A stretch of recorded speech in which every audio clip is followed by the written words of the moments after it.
Halo, bagaimana ini bisa terjadi? Kondisi kakek sudah terkendali, bukan? Ketika Ji Cheng mendengar ini, dia langsung berkata dengan cemas. Bukankah ketiga apoteker itu menjamin orang tua itu akan aman selama 10 hari? Kenapa dia tiba-tiba muntah darah? Ji Lianjun juga mengerutkan kening dan berkata dengan ekspresi dingin. Aku juga tidak tahu. Sekarang ketiga apoteker itu juga panik dan berkata tidak ada yang bisa mereka lakukan. Aku hanya datang ke sini untuk melaporkan. Para pelayan keluarga Ji juga tampak tidak berdaya. Paman, ada apa dengan kakek? Ji Yun melihat ini dan bertanya dengan cepat. Oh, kakekmu hanya menderita penyakit yang membandel, kamu tidak perlu khawatir. Ji Lianjun sepertinya tidak ingin memberitahu Ji Yun terlalu banyak. Paman, Tuan Chen bukan hanya seorang ahli farmasi, tetapi juga seorang apoteker yang sangat kuat. Mengapa Anda tidak membiarkan Tuan Chen memeriksanya untuk kakek? Asteris. Ji Yun mengetahui keterampilan medis Chen Ping, jadi itu seharusnya tidak menjadi masalah besar. Ji Lianjun hanya melirik ke arah Chen Ping dan kemudian berkata, kakekmu menderita penyakit kronis selama bertahun-tahun. Tidak apa-apa. Setelah mengatakan itu, Li Lianjun memandang Ji Cheng dan berkata, Chenger, temani saudara keenammu beristirahat di sini, dan aku akan pergi menemui kakekmu. Setelah Ji Lianjun selesai berbicara, dia bergegas pergi, dan Ji Meiyan serta Ji Meiling mengikutinya. Ji Cheng melihat Cheng Lianjun pergi, wajahnya penuh kekhawatiran, tapi dia tetap berpura-pura tidak peduli. Tertawa terbahak-bahak, dia berkata, kakak keenam, jangan khawatir, kakek punya masalah kronis, kenapa aku tidak menemanimu kemana-mana? Melihat penampilan Ji Cheng, Li Yun tahu bahwa Ji Cheng sedang berbicara. Ji Cheng adalah orang yang setia dan jujur, jadi ketika dia berbohong, itu tidak wajar. Saudaraku, tolong berhenti berbohong padaku. Apakah kakek sakit parah? Bisakah kamu membawaku menemui kakek? Mungkin jika kakek melihatku dan suasana hatinya sedang baik, itu akan bermanfaat bagi kondisinya. Ji Yun berkata pada Ji Cheng. Li Cheng tampak malu dan tidak tahu harus berkata apa. Saudaraku, kenapa kamu tidak membiarkan aku pergi menemui kakek? Apakah kamu menyembunyikan sesuatu dariku? Tanda tanya. Ji Yun bertanya dengan cemas. Tidak ada apa-apa. Ji Cheng tidak berani menatap langsung ke arah Ji Yun. Saudaraku, aku tahu kamu tidak akan berbohong. Tolong bawa aku menemui kakek. Mungkin kita bisa menemukan cara untuk menyembuhkannya. Tuan Chen benar-benar seorang apoteker, dan seorang apoteker yang sangat baik, saya tidak akan berbohong kepada Anda. Ji Yun melangkah maju dan memohon pada Ji Cheng. Ji Cheng akhirnya menghela nafas tak berdaya dan berkata, Hei, aku bisa mengantarmu ke sana, tapi ada satu hal yang harus kamu lakukan. Dijamin bisa melakukannya. Oke, kakak, tolong beritahu aku. Ji Yun mengangguk. Setelah kamu tiba, kamu tidak boleh mengatakan bahwa kamu berasal dari keluarga Ji, kamu juga tidak boleh mengatakan bahwa kamu adalah putra dari paman ketigamu. Katakan saja kamu dibawa ke sini untuk merawat kakek, dan identitasmu tidak boleh diungkapkan, Ji Cheng memperingatkan dengan hati-hati. Kenapa? Li Yun tampak bingung. Jangan tanya kenapa, ini semua demi kebaikanmu sendiri. Kamu harus ingat, kalau tidak maka akan berbahaya. Ji Cheng berkata dengan sangat hati-hati. Ji Yun ingin menanyakan hal lain, tapi disela oleh Chen Ping di sampingnya, Ji Yun, karena kakak laki-lakimu begitu. Kataku, kalau begitu jangan ungkapkan identitasmu dulu dan dengarkan saja pengaturan kakakmu. Petik 2. Baik, Ji Yun mengangguk. Melihat janji Ji Yun, Ji Cheng memimpin Ji Yun dan yang lainnya keluar dari aula, lalu berjalan menuju halaman belakang. Pergi. Saat ini, di sebuah kamar di halaman belakang, Ji Lianjun sedang duduk di samping tempat tidur, dan terbaring di tempat tidur adalah seorang lelaki tua kurus. Mata lelaki tua itu sedikit tertutup dan dia hanya bernapas dengan lemah.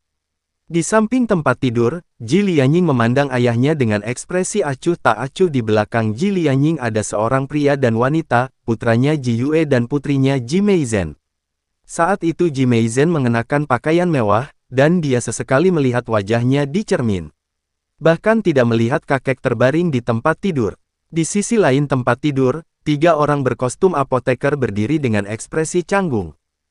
Bukankah kalian bertiga berjanji bahwa wanita tua itu tidak akan khawatir dalam 10 hari? Ini baru beberapa hari dan sudah menjadi seperti ini. Seperti apa bentuknya? Ji Lianjun berteriak pada ketiga apoteker itu. Saudaraku, ayahku seperti ini. Jangan salahkan ketiga apoteker ini. Bahkan jika mereka dapat menjamin bahwa ayahku akan bebas dari rasa khawatir dalam 10 hari, bagaimana dengan setelah 10 hari? Jadi menurutku kita harus mendiskusikan bagaimana mengatur pemakaman ayah terlebih dahulu. Ji Lianying adalah seorang apoteker ketika dia merawatnya. Bagaimanapun, dia memilih ketiga apoteker ini. Ji Lianjun menahan amarah di hatinya, menatap adik laki-lakinya Ji Lianying dengan dingin dan berkata, "Kakak kedua, bukankah kamu bilang ingin mengundang tabib? Sudah berhari-hari, apakah tabib diundang?" "Saudaraku, bagaimana bisa begitu mudah untuk menyewa seorang ahli pengobatan? Bukannya kamu tidak tahu bahwa di dunia para dewa dan manusia, ahli pengobatan sangat mudah untuk disewa. Tapi yang sangat langka semuanya adalah bakpao yang harum. Belum lagi Yao Zun, apa menurutmu Yao Zun bisa mengundangnya begitu saja?" Ji Lianying berkata acuh tak acuh. Melihat Ji Lianying seperti itu, Ji Lianjun menjadi semakin marah. Dia tahu bahwa Ji Lianying sama sekali tidak pergi ke sana. Ahli pengobatan macam apa yang diundang? Sebaliknya, dia pergi ke istana Juman di wilayah utara. Tapi sekarang Ji Lianjun sedang marah, dia tidak bisa berbuat apa-apa pada saudaranya, lagi pula sekarang mereka. "Ayah saya belum meninggal." Jika kedua bersaudara itu berbalik melawan satu sama lain dan mulai berkelahi di depan ayah mereka, mereka akan ditertawakan oleh dunia. "Ayah, bagaimana kabar kakek?" Saat ini, Li Cheng masuk bersama Ji Yun dan yang lainnya. Ketika Ji Lianjun melihat Ji Cheng membawa Ji Yun, ekspresinya sedikit berubah. Ketika Ji Lianying melihat Ji Yun dan yang lainnya, dia juga tercengang. "Ayah, kali ini saya menemukan apoteker untuk kakek dan meminta mereka untuk menunjukkannya kepada kakek." Ji Cheng berkata cepat. Mendengar perkataan Ji Cheng, Li Lianjun langsung mengerti dan berkata dengan wajah dingin, "Di mana kamu menemukan apoteker ini? Bisakah kamu merawat penyakit kakekmu dengan baik?"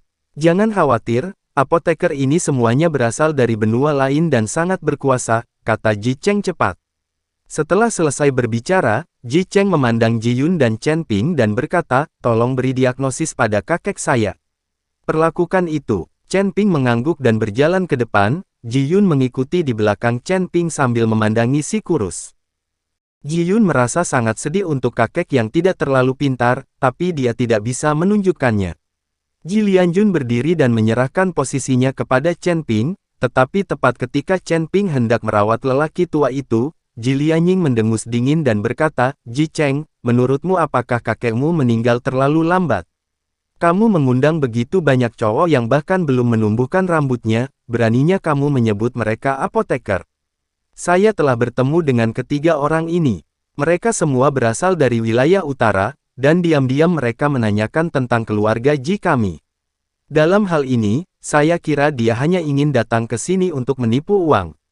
Setelah Ji Lianying selesai berbicara, Zhou Yue di belakangnya segera mengikutinya dan berkata, "Sekarang milik Lian Beicheng. Apakah semua orang tahu kalau kakak itu tidak pintar? Beberapa kali orang yang membawanya mengatakan bahwa mereka dari keluarga saya, tetapi hasilnya adalah pembohong. Kali ini mereka benar-benar membawa apoteker ke dalam rumah. Mereka bilang dia apoteker. Percaya, lihat, siapa di antara mereka yang terlihat seperti apoteker? Asteris. Ji Yue, apakah kamu berbicara tentang omong kosong? Apakah kamu berpendidikan atau tidak? Bisakah kamu memberitahuku, saudara?" Ji Meiyan menunjuk ke hidung Ji Yue, dia menulis. Dia tahu bahwa Ji Cheng adalah pria yang setia dan jujur dan tidak tahu bagaimana cara mengutuk, jadi setiap kali Ji Yue berbicara kasar, Ji Cheng tidak akan melawan. Ji Cheng tidak akan melawan, tapi bukan berarti Ji Meiyan tidak akan melawan. Di antara ketiga bersaudara tersebut, Ji Meiyan memiliki temperamen yang lebih kuat dan tidak mudah diajak main-main. "Menurutmu siapa yang makan kotoran? Jika kamu memiliki kemampuan, kamu dapat memberitahuku." Ji Yue menjadi cemas. "Aku baru saja berkata, apa yang bisa kamu lakukan?" Li Meiyan berkata sambil tersenyum dingin. "Ji Meiyan, kamu hanyalah bajingan. Jika kamu memiliki kemampuan untuk keluar dan bertengkar denganku, aku akan menghajarmu. Keluar." Ketika Ji Meizhen melihat kakaknya menurunkan berat badan, dia juga angkat bicara. Ini kompetisi, siapa takut pada siapa, kata Meiyan dengan mata terbuka lebar. Diam semuanya, dan bertengkarlah di kamar lelaki tua itu. Apakah kalian tidak ingin hidup? Siapapun yang berani mengatakan satu kata lagi akan segera dipenjarakan di tanah leluhur, menghadap tembok dan memikirkan masa lalu. Ji Lianjun kedinginan, dia berteriak dan langsung ketakutan sampai tidak ada yang berani mengatakan apa-apa lagi. Bahkan Ji Lianying hanya bisa terlihat tidak yakin, tetapi dia tidak berani berbicara. Bagaimanapun, Ji Lianying adalah kepala keluarga sekarang, dan dia harus mendengarkan. Melihat situasi Ji Lianjun terkendali, Chen Ping melangkah maju untuk memeriksa lelaki tua dari keluarga Ji. Setelah diagnosis dan pengobatan yang cermat, Chen Ping mengerutkan kening. "Tuan Chen, apa kabar?" Ji Yun bertanya dengan suara rendah. Chen Ping tidak berbicara, tetapi memandang Ji Lianjun dan berkata, "Tuan Li, siapa yang merawat orang tua itu akhir-akhir ini?" Mereka bertiga. Ji Lianjun menunjuk ketiga apoteker itu dan kemudian bertanya, "Apa? Apakah ada masalah? Apakah obat yang kamu berikan pada orang tua itu masih ada?" "Coba saya lihat," kata Chen Ping. Ji Lianjun mengangguk, lalu mengeluarkan botol porselen dari posisi samping tempat tidur yang berisi. "Ini obat yang diminum orang tua itu setiap hari." Chen Ping mengambil botol porselen itu, membukanya dan mengambil waktu sejenak. Ketika ketiga apoteker melihat ini, ekspresi mereka jelas sedikit tidak wajar, dan mereka bahkan menatap Ji Lianying secara diam-diam. Setelah Chen Ping lewat, dia sepertinya memahami sesuatu di dalam hatinya, dan kemudian semburan kekuatan spiritual memasuki tubuh lelaki tua dari keluarga Ji, dan kemudian menggunakan jarinya sebagai jarum untuk menyadap lelaki tua dari keluarga Ji, keluarga beberapa kali. Setelah melakukan semua ini, Chen Ping perlahan berdiri dan berkata, "Tuan Ji, orang tuamu memang punya. Itu adalah penyakit yang membandel, tapi itu tidak cukup untuk membunuhnya begitu cepat. Alasan mengapa dia menjadi sangat lemah adalah sepenuhnya karena seseorang membiusnya. Saya untuk sementara memblokir jalur hidupnya, jadi dia akan baik-baik saja dalam beberapa hari ke depan. Saya akan menulis resep dan Anda bisa minum obat sesuai resep." "Apa? Seseorang memberinya obat?" Ji Lianjun terkejut dan langsung bertanya, "Siapa yang memberi obat itu?" Chen Ping mengangkat botol porselen di tangannya. "Obat yang diminum Tuhan setiap hari mengandung bunga madu beku. Meskipun bunga ini juga merupakan obat peri, namun tidak dapat diminum dalam jangka waktu lama. Jika diminum dalam jangka waktu lama, tubuh orang tua akan menjadi semakin lemah." Sial, aku bertanya kenapa penyakit kakek semakin parah dengan pengobatan.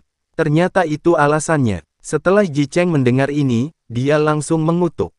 Mampu membuat Ji Cheng menggunakan kata-kata kotor menunjukkan bahwa dia benar-benar marah.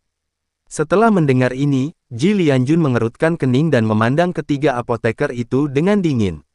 Merasakan tatapan dingin Ji Lianjun, ketiga apoteker itu gemetar ketakutan. "Tuan Ji, jangan dengarkan omong kosong anak ini. Berapa umurnya? Apa yang dia ketahui? Kami akan memberinya." Sama sekali tidak ada yang salah dengan obat yang diminum orang tua itu. Petik 2. Seorang apoteker bersumpah pada Ji Lianjun. "Jika Anda memiliki pertanyaan, tidak masalah apa yang saya katakan, dan tidak masalah apa yang Anda katakan. Saya pikir pasti ada serikat apoteker di kota kuning dan biru ini. Selama Anda pergi ke serikat apoteker, kamu akan tahu apakah aku berbicara omong kosong." Chen Ping berkata dengan tenang.